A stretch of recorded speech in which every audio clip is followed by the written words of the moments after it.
You're listening to Mentoring Developers.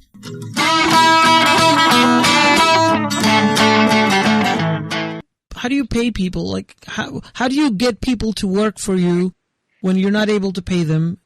And on the flip side, if you are a developer or you want to be a developer and you go to a startup weekend and then you say, well, I'll work hard, I'll learn, I'll just work on this startup idea, but they do have to pay their bills. So how do you find the balance? It's quite the challenge. Number one thing I think for being an entrepreneur, for anyone interested that I have found useful in my life is that you kind of have to set up your life to be an entrepreneur.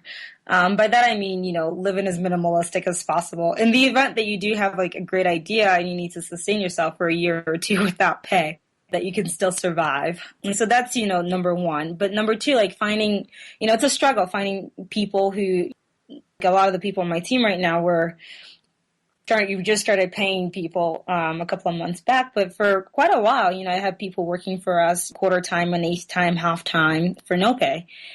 And getting them interested in the idea and motivated enough to do the idea is, for each person it's different. So figuring out what motivates them, one of the guys, my strongest developer right now, he actually just joined us full time not too long ago, but he approached us.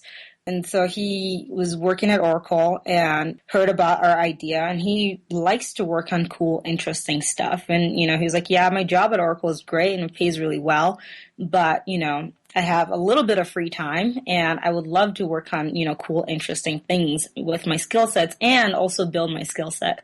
And so we were working on using different tools, different sets of, code base and everything that he was doing at work. And so he saw it as an opportunity, A, to improve his skills, and B, to work on cool things, and C, also have more of a direct say in the direction of something.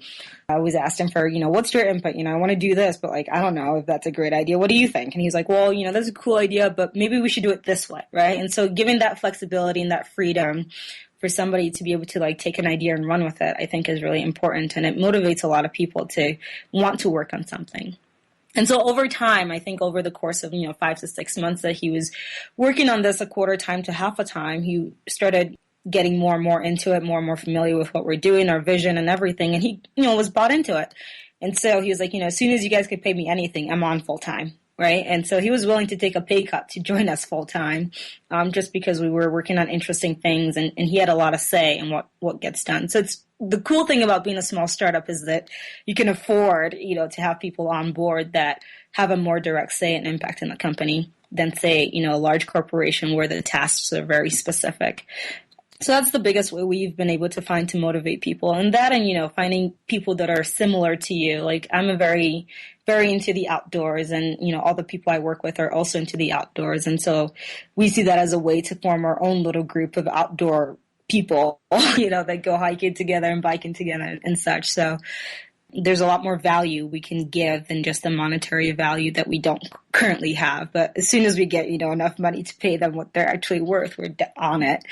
So that's really good to know. I think it's encouraging for me to see you, go from being a student to an intern to a junior developer, now starting a company, running a company, and being happy doing it. This is fantastic. For show notes and transcripts, visit us at mentoringdevelopers.com.